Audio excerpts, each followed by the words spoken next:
Okay, folks, they're loading up for race 8 at Churchill Downs. This is the $400,000 Grade 3 Modesty for 4-year-old and up.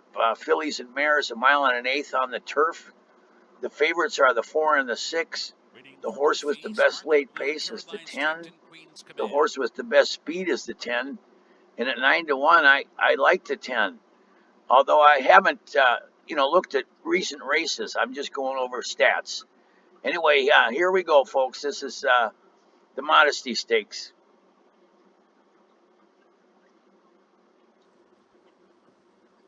They're in the gate.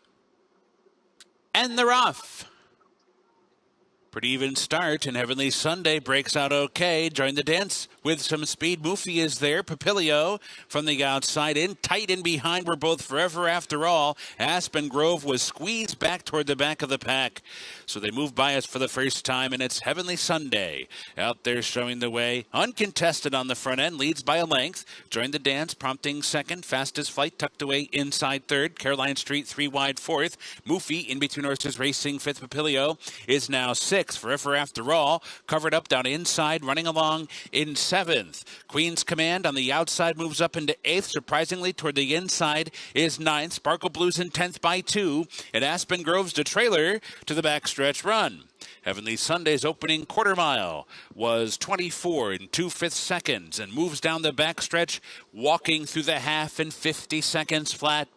Heavenly Sunday cruising along up top, unopposed on the front end. Join the dance and no hurry to go by so far. Fastest Flight continues on with a covered up and ground saving trip. Caroline Street sets up 3 wide for the run to the far turn. Mouffy is right there in the thick of things. Down inside, only 2.5 lengths off the lead as they hit the far turn run. Queen's Command is also right there. 3 wide on that turn. Forever After All continues on buried. Papilio's starting to pick it up from the back. Surprisingly, is at the back of the pack. It is still 8 lengths behind and needs to find a way through. Tons of traffic before her. They're off the turn. Heavenly Sunday, still the one to catch. Kicks away by 2. Fastest Flight is coming on. Mouffy is there. Down the center, Sparkle Blue. Farther out, Aspen Grove. Surprisingly, still far behind. Heavenly Sunday's getting desperate. Here's Fastest Flight surging to the front. Fastest Flight to the front.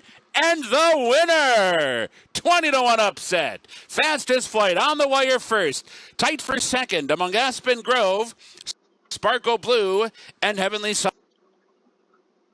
Well, it came 1-4 something 2. And my video's breaking up at a bad time. But from that rail draw has natural early speed, was able to sit the pocket trip behind an opening half mile of 50 seconds flat. Now right here, it looks like the pace setter Heavenly Sunday is going to go on with it. So there's some horses to the outside closing, charging late, but getting the first run, getting the jump from that advantageous pocket trip is Fast as Flight. 20-1 on Fastest Flight. Jorge Ruiz, the winning ride. Congratulations to the winning connections. I think that was the 10 that got in there for third. We'll see.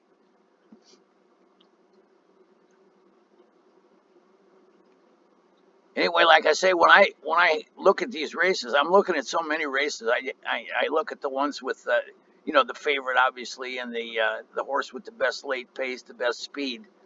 But to do a good job of handicapping, you have to look at the recent races, the workout times, and so forth. And I'm just doing so many races now that I don't have time to do that. And but I'm going to make time to do a good job of handicapping the Derby tomorrow, and I may try and squeeze in a double bet with the Kentucky Oaks and the Derby. Anyway, we'll wait for the at least the unofficial here. But I love it. Long shots have been taking a lot of races here at Churchill Downs today, and congratulations to those that were able to make a wager on them. I'm sure some of my viewers are doing well, right? Yeah, anyway, this is Kentucky Oaks is coming up in a little bit. It's the biggest race of the day, the biggest race of the year for a lot of people. This has been a busy day. Unlike last year at Churchill Downs, there haven't been any horse fatalities, and that's something that really bothers me. Bothered me last year with Maple Leaf Mel, and then it continued on into the Derby week, and was just really not a good year for horse racing. And I was a Mage fan, and I was just elated that Mage won, but there was so much negative press about the fatalities that it just kind of brought me down, and I'm sure it brought a lot of you down. Anyway, like I say, we're waiting for the official, at least the unofficial results, and I'm pretty sure it came 1-4-10-2. I'm sure the 4 was second and the 2 was fourth, and I think that was the 10 that got in there for a third.